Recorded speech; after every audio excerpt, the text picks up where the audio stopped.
आप सभी का स्वागत है मेरे YouTube channel DG for tech पे। अगर आप मेरे चैनल पे अभी भी नए हैं तो प्लीज मेरे चैनल को सब्सक्राइब कर लीजिए, बेल आइकन दबा लीजिए, नोटिफिकेशन आइकन को क्लिक कर लीजिए, मेरे इस वीडियो को लाइक कर दीजिए और शेयर भी कर दीजिए।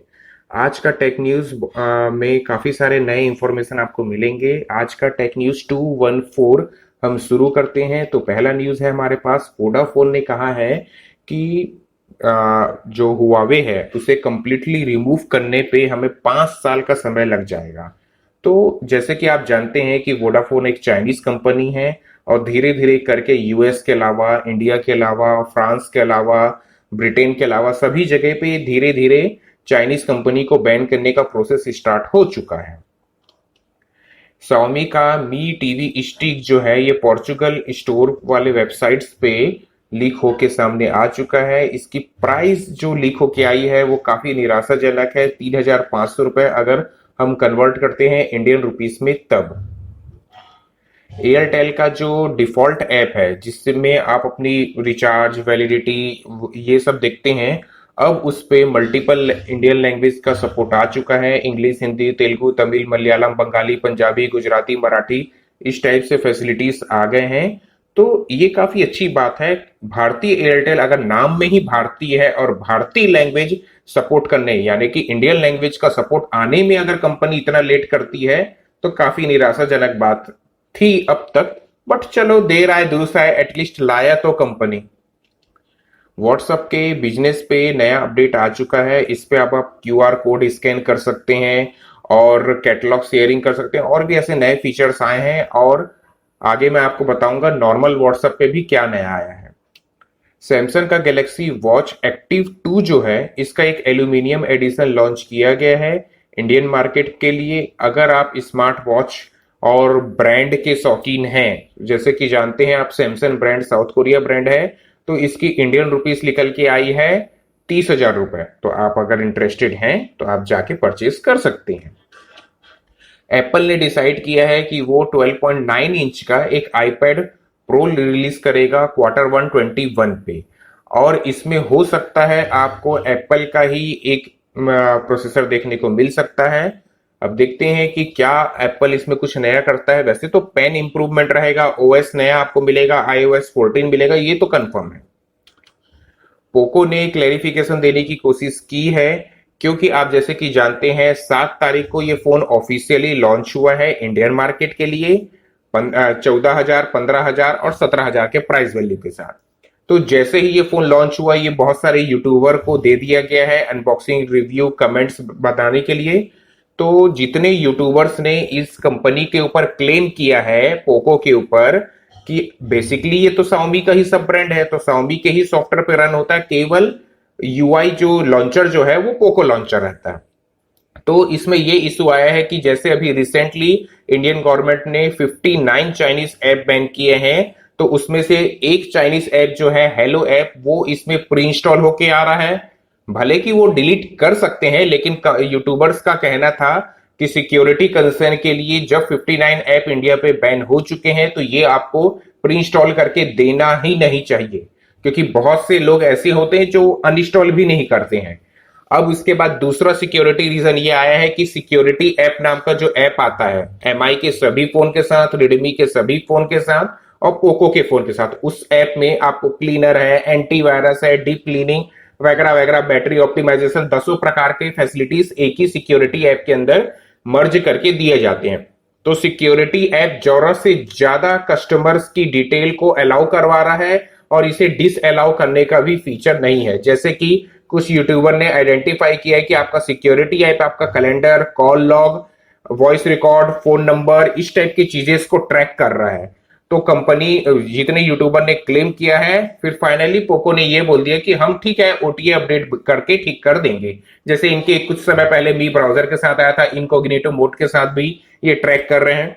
तो कहने का मतलब सभी चाइनीज ब्रांड एक ही थाली के चट्टे बट्टे हैं। जब तक के शरीफ बनते हैं, जब तक के ये पकड़ाते नहीं हैं। जब पकड़ाएंगे तब बोलेंगे हाँ ठीक है हम सॉफ्टवेयर अपडेट दे देते हैं, बात खत्म, ठीक हो जाएगा। अब देखते हैं। सैमसंग ने भी अब एप्पल की बहती गंगा में हाथ धो लिया। मतलब मुझे ये समझ में नहीं आता कि अगर एप्पल जो करेगा उसको आंख बंद करके पट्टी बांध के बिना कॉमन सेंस लगाए हुए हर कंपनी फॉलो कर देते हैं। उसने फेस पासवर्ड लाया, पूरा दुनिया फेस पासवर्ड ले आया। उसने नॉच वाला डिस्प्ले लाया, पूरा दुनिया नॉच डिस्प्ले ले आया। उसने 3.5 mm जैक हटाया, पूरा दुनिया ने 3.5 mm जैक हटा दिया। अब एप्पल ने बोला है कि मैं नेक्स्ट ईयर से आपको अपने फोन पे चार्जर नहीं दूंगा। तो सैमसंग भी आ गया बहती गंगा में हाथ धोते हुए, अब मैं भी अगले साल से चार्जर नहीं दूंगा।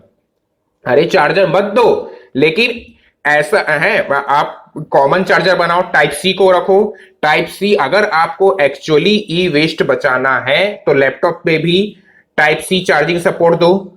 जितने इलेक्ट्रॉनिक गैजेट है, चाहे वो स्मार्ट वॉच हो, बैंड्स हो, या पावर बैंक्स हो, या मोबाइल्स हो, चार्जर्स हो, लैपटॉप हो, टेबलेट हो, सब में टाइप सी यूनिवर्सल चार्जर लाओ और एक ही बार कस्टमर से पैसा खर्चा करवा के 100 या 200 वॉट का एक चार्जर डेवलप कर लो, हाई स्पीड रगिड केबल के साथ, जो कि ब्रेडेड केबल के नाम से आता है, 2 मीटर लंबा, ताकि वो केबल को इंसान अपने बैग में लेके घूमे, चाहे उससे वो कुछ भी चीज चार्ज करे, तब ई वेस्ट बचता है। ऐसा नहीं कि तुम अब लैपटॉप में कॉमन पोर्ट बनाए नहीं हो, मैकबुक के लिए अलग रूम है, हैंड वॉच के लिए अलग लो, पावर बैंक के लिए अलग लो, कहां से ई वेस्ट बच रहा है भाई। Redmi Note 9 का लीक आ चुका है। Redmi Note 9 इंडियन मार्केट पे आ सकता है हीलियोटेक के G85 प्रोसेसर के साथ। और ये फोन का वैसे कम बजट वाले यूजर लोग काफी इंतजार कर रहे हैं। जैसे कि आप जानते हैं, अगर रेडमी ब्रांड का अगर देखा जाए तो अभी सबसे लोएस्ट मॉडल है, जो लेटेस्ट मॉडल पे, वो है Redmi Note 9 Pro, जो कि 14,000 से स्टार्ट होता है। उसके नीचे अभी जो सेगमेंट है बिलो 14,000 के, वो पूरा खाली है रेडमी ब्रांड की तरफ से। अदर ब्रांड के तो ऑल्टरनेटिव आपको है ही, लेकिन बिलो 14 के नीचे कुछ नहीं है। तो अभी रेडमी के पास रेडमी का गो एडिशन वाला फोन होता है जो 4-5 हजार पे आता है। उससे बड़ा फोन होता है ए एडिशन, जो कि रेडमी 7A 6 से ऐसे वाला ए वाला जो एडिशन आता है वो आएगा आपका 8,000 के आसपास, 7-8 हजार पे। उसके बाद आएगा नॉर्मल रेडमी एडिशन जो आएगा 9-10 हजार के प्राइसिंग पे, वो आएगा। उसके बाद आएगा रेडमी का नोट 9, ये 10,000 12,000। इसके अलावा बीच में और आ सकता है फोन, रेडमी का वाई सीरीज भी अभी तक पेंडिंग पड़ा है, Y4 भी आने का है। तो Y4 भी आपको 9,000 के आसपास मिल सकता है, 9-10 हजार रुपए पे। फिर MI का जो स्टॉक एंड्रॉइड वाला फोन आता है Mi A4, इसका अभी स्टार्टिंग वेरिएंट चल रहा है Mi A3 का 13,000 और 16,000, दो वेरिएंट आते हैं इसमें। तो अगर इसका सक्सेसर आता है तो आप 1,000 रुपए महंगा 14,000 रुपीज इसकी सक्सेसर की स्टार्टिंग वेरिएंट आप पकड़ के चलिए। तो अभी बहुत सारे phone back to back Redmi को लॉन्च करने हैं, चाहे वो पोको ब्रांडिंग के अंदर करें, चाहे रेडमी ब्रांड के अंदर करें, मी ब्रांड के अंदर करें, किसी भी ब्रांड के अंदर करें। और पोको जितना डिले करेगा, पोको F2 Pro चाइना पे आ गया K30 Pro के नाम से, यूरोप मार्केट पे आ गया, बट इंडिया मार्केट पे आ रही है। तो अगर जरूरत से ज्यादा लेट करेगा तो ये फोन ऑलरेडी फ्लॉप हो जाएगा, क्योंकि लोग फिर एक्सेप्ट करने लग जाएंगे कि हमको 5G मिले। जब कंपनी को अगर 25, 27, 30 हजार के बजट में फोन देना है तो बेचे, खत्म करे। टेस्ला का जो ऑटो ड्राइविंग वाला फीचर है, ये जल्द ही लेवल 5 तक अचीव होने वाला है। अभी फिलहाल ये लेवल 3 पे चल रहा है और लिमिटेड वर्जन पे लेवल 4 पे चल रहा है। मतलब आर्टिफिशियल इंटेलिजेंस की मदद से ये लेवल 5 तक पहुंच जाएगा, तो काफी अच्छी बात है। हमें इन फ्यूचर पे काफी सेफ ड्राइविंग मिलेगी, वो भी ऑटो ड्राइविंग की मदद से। माइक्रोसॉफ्ट का टीम वाला जो ऐप है, इसमें आप मल्टीपल वीडियो कॉल कर सकते हैं। तो माइक्रोसॉफ्ट ने AI यूज किया है। जैसे कि आप देख सकते हैं, ये रियल पे इस चेयर पे विजिट किए हैं, एक प्रॉपर क्लासरूम पे बैठे हैं, इस तरीके का आपको व्यू आ रहा है। बट अगर आप फोटो को गौर से देखेंगे तो आपको पता चलेगा कि इनकी फेस को ही, मतलब इनके कंप्लीट ह्यूमन बॉडी को AI की मदद से यहाँ इस चेयर पे बैठाया गया है। तो मतलब आपको रियल पे ऐसा फील आएगा कि आप रियली एक कॉन्फ्रेंस कॉल अटेंड कर रहे हैं। तो इससे काफी आपको UI जो देखने पे हौच पौच नहीं होगा। वीवो का जो सब ब्रांड है iQOO Z1X, ये फोन आज चाइना पे लॉन्च हो चुका है। 5G कनेक्टिविटी के साथ स्नैपड्रैगन 765G प्रोसेसर दिया गया है। ये फोन 4 वेरिएंट पे आता है। पहला वेरिएंट है इंडियन रुपीस के अकॉर्डिंग 17,000 रुपए, दूसरा वेरिएंट है आपका 19,000 रुपए, तीसरा वेरिएंट है 21,500 रुपए और चौथा और टॉप एंड वेरिएंट है 25,000 रुपए। इसमें अब मैं 33 वॉट की फास्ट चार्जिंग है, 5000 mAh की बैटरी है, ट्रिपल रियर कैमरा सेटअप है, 48 megapixel dot notch selfie design है, 16 मेगापिक्सल। और इस पे आप गेम वगैरह भी खेल सकते हैं क्योंकि 765G प्रोसेसर है, नो डाउट। काफी अच्छी बजट सेगमेंट का 5G फोन है। अब देखते हैं ये इंडिया तक आता है तो जीएसटी लगता है, नहीं आता है इन फ्यूचर ही पता चलेगा। लावा का Z61 प्रो फोन आज इंडिया पे लॉन्च हो चुका है। तो अब मैं आप लोगों से पूछता हूं, क्या आप hashtag boycott China, hashtag support India, made in India, make in India का सपोर्ट करेंगे?